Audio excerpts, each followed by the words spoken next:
네, 이렇게 행정예고가 나가고 나면 정부는 국민들의 다양한 의견을 듣습니다. 그리고 그 의견을 모아 최종 결정을 내리는데요. 역사교과서 국정화에 대한 국민들의 의견은 어떨까요?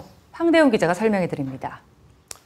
지난 20일간의 행정예고 기간 동안 교육부에 접수된 의견 수합 현황입니다. 제출 인원수 기준으로 찬성이 15만 명, 반대가 32만 명으로 반대 의견이 2배 이상 많았습니다. 이 가운데 찬성 쪽에서 약 3천 명, 반대 쪽에서 약 13만 5천 명 정도가 신원이 불명확해서 제대로 된 의견으로 인정받지 못했는데요. 이걸 감안하더라도 여전히 반대 의견이 더 많습니다. 반대가 55.4%로 찬성 44.6%를 앞섰습니다. 하지만 교육부는 찬성 의견을 수용했습니다. 반대 의견에 대한 유형별 처리 결과를 보시죠. 먼저 국정교과서가 친일과 독재를 미화할 우려가 있다는 의견에 대해서는 있을 수 없는 일이라며 전문기관 감수를 거치고 인터넷에도 내용을 공개하겠다고 했습니다. 정권이 교체될 때마다 내용이 바뀌어 교육의 중립성이 훼손될 것이라는 의견에 대해서는 지필진을 균형 있게 구성해 정권 교체에 따라 달라지지 않는 교과서를 만들 것이라고 밝혔습니다. 획일적인 역사인식으로 다양성을 해치고 유엔 권고에도 어긋난다는 비판에 대해서는 국정교과서가 꼭 유엔 권고에 반하는 것은 아니라며 한 권의 교과서로도 다양성을 확보할 수 있다고 주장했습니다. 국정교과서는 후진국이 채택하는 제도라는 의견도 있었는데요. 교육부는 분단이라는 특수 상황 때문에 역사를 바라보는 방법에 사회적 합의가 생길 때까지 국가가 책임지고 교과서를 발행하는 것이 필요하다고 답했습니다.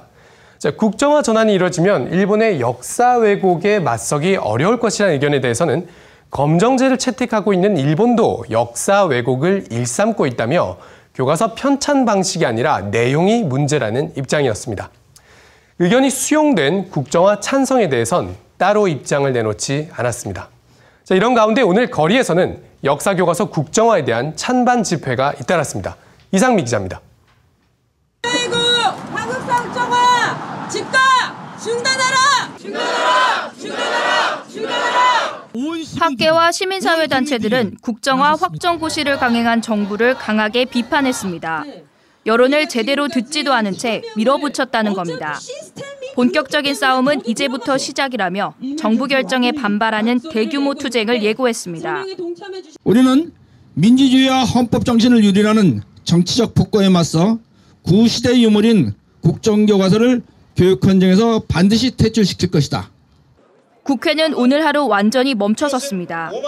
야당은 어제부터 밤샘 농성을 벌인 데 이어 오늘 본회의를 비롯한 모든 의사 일정을 거부했습니다. 국민들의 압도적인 반대 여론을 짓밟았습니다.